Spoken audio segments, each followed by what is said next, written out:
everyone. Okay, let's go over how to use the library. I know that it can be a little overwhelming, but I promise we're going to get there.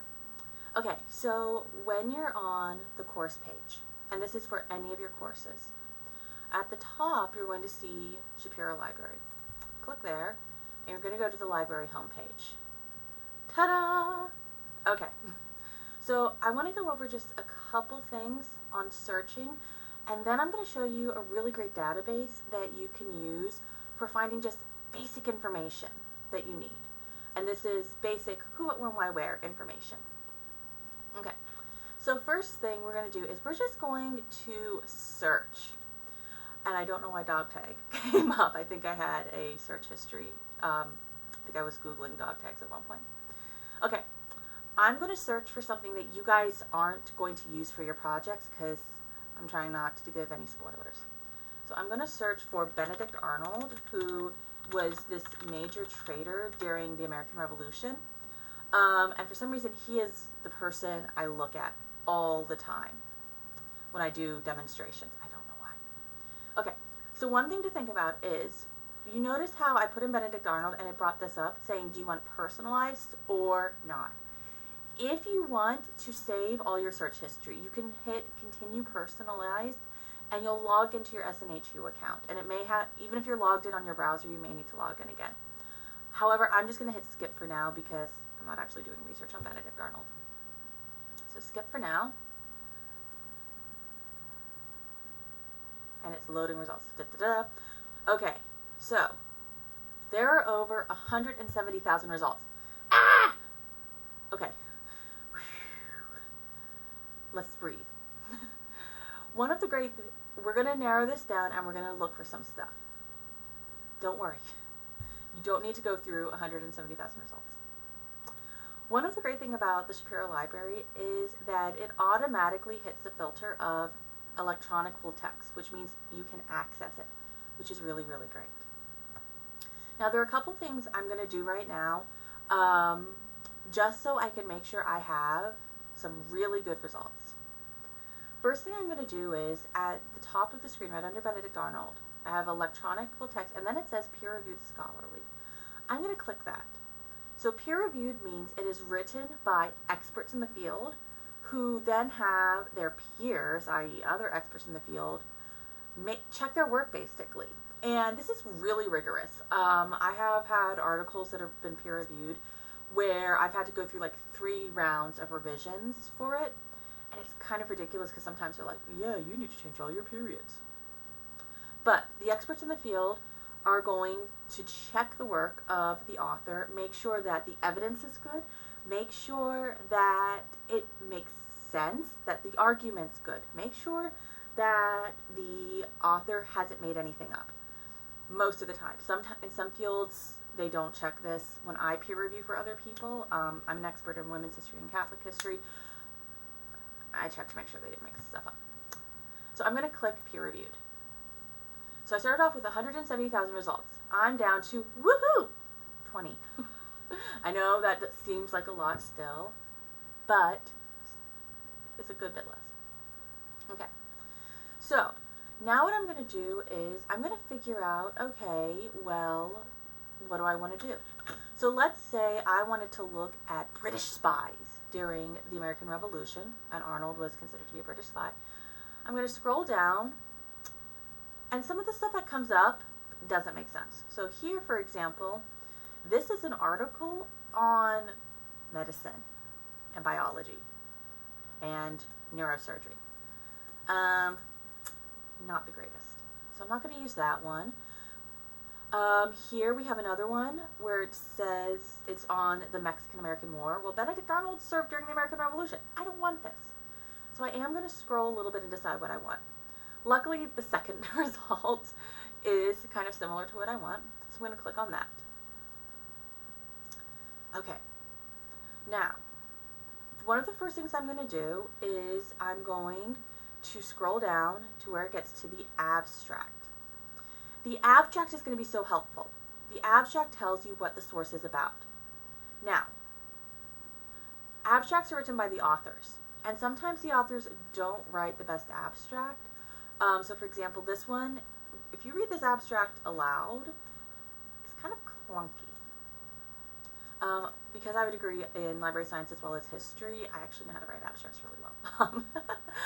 But I'm going to scroll down and read the abstract because it's like, hey, do I actually want to read this whole source? And go, why not? So first thing I'm going to do is I'll scroll back up and I'm going to hit download.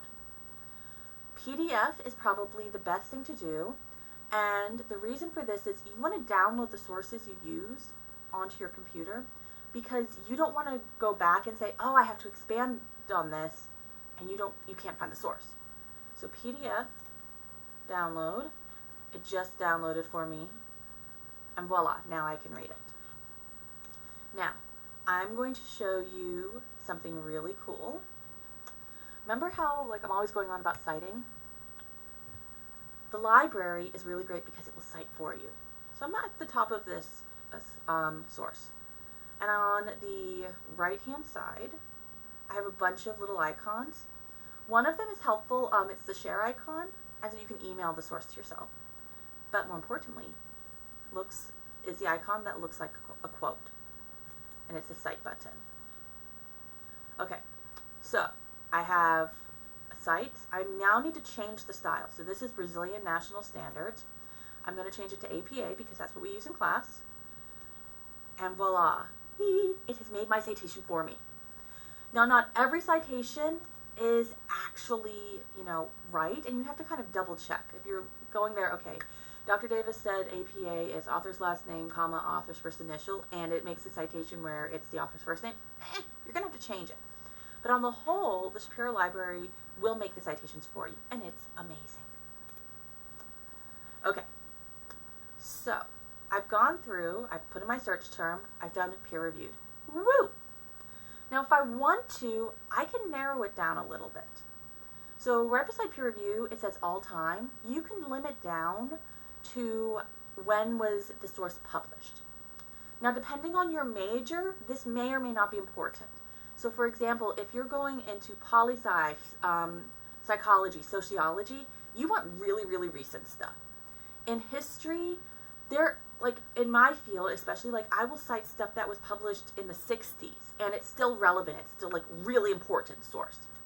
But if you're in something like psychology, sociology, poli-sci, or education, so the social sciences, you probably want something a bit more recent. Also, if you're in IT, you're going to want something more recent. So I can change it from all time, so whenever it was published, to the past 12 months. And again, this is for your major. I'm going to click that. Let's see how many results I get. Oh wow, I've gone down to 700 results also. 700 results. But I want you to look at something. First thing that comes out, this is engineering and conferences. I really don't want that. It's not history. Here we have some history. Yay! So just be aware that what comes up may not actually be relevant. So here it looks like the reason it came up as Benedict Arnold is because the author's one name is Arnold. But I keep scrolling, I'm like, oh wait, I can start to see some of my history stuff. Okay, so this is the most basic of searches. Now, I want to show you a database, and I love this database. It is, every school I've taught at that has this database, I show students this, and I love it so much. Okay, so I'm back on the main page for Shapiro Library, and on the left-hand side it says Quick Links, and underneath it says A to Z databases. So I'm going to click there, and now there's this long list of over 300 databases. I'm going to click on the C, and I'm going to scroll down until I come to Credo Reference. So I'm down here. It just says Credo, but it does say alternative name Credo Reference. You could also just do a Control F for Credo. Okay, I'm going to click on this.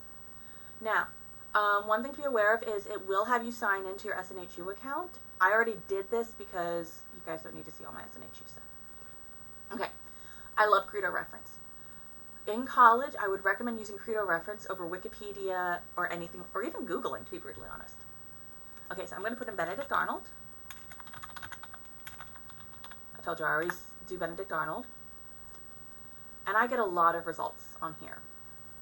So according to this, I have over 400 results.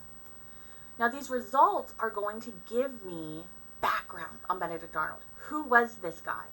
Who, what, when, where, who, what, when, why, where. That type of stuff. It's not going to be very analytical, and that's kind of important. It's not going to be very analytical, but it will tell you the information you need. So I'm just going to click on the first result that came up. Okay, so Benedict Arnold. Now remember how I showed you before how to use that little cite button? It's right here on Credo. So right under the title of the page, save, share, cite. Cite. APA comes up first here. Ta-da! It has done your citation for you. Copy, and you're good to go.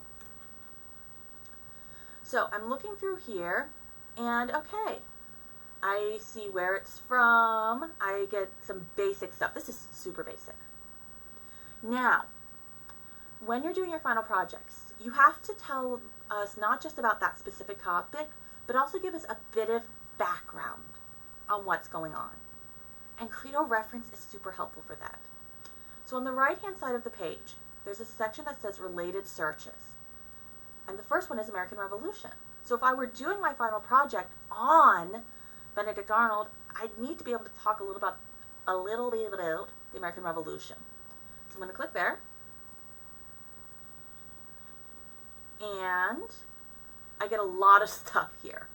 And so I'm going to have to scroll until I kind of find the stuff I really, really want on the American Revolution. Okay, I'm going to go back to my search results. So I've put in Benedict Arnold. Here are my big search results. Another way to find information for that larger background would be on the right-hand side of the search result page, explore related concepts. And this is a concept map.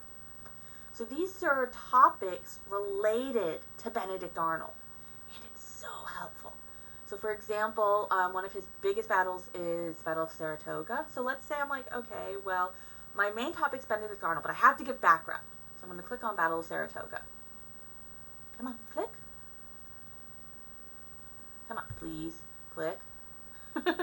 And voila! It has now changed the page so I can get information on the Battle of Saratoga, including an actual page dedicated to it. It's very brief. Some of them are a bit longer. Some of them are a bit longer. This one's brief. So I'm going back to my search page. So if I want to get that background, I can do it that way. And it's just so, so helpful. A couple other things to be aware of. I'm looking right now at the right-hand side of my page. There are filter options. You can change the date of publication. Most of these are 2010 onwards, but if you only want stuff that's been published in the past 5 years, for example, so imagine you're in the social sciences, you're good to go. You can change how long it is. So is it a short article? Is it a longer article? You can change that. You can change the subject. I'm doing Benedict Arnold, so most of it's going to be in history, but apparently there's some medicine, geography, that type of stuff. Okay, so this is a really brief overview. I'm already at 14 minutes, and I don't want to go longer, but hopefully this helps just a little bit with, okay, how do I find stuff on the Shapiro Library, and a really great database that you can use in this class, you can use in other classes. And especially if you're struggling with a topic that, going back to my Credo, having this concept map that you can go like, oh, here's some other related topics, or here's some historical background, might be really helpful. If you have questions, please let me know. That's what I'm here for. But hopefully this makes a bit of sense.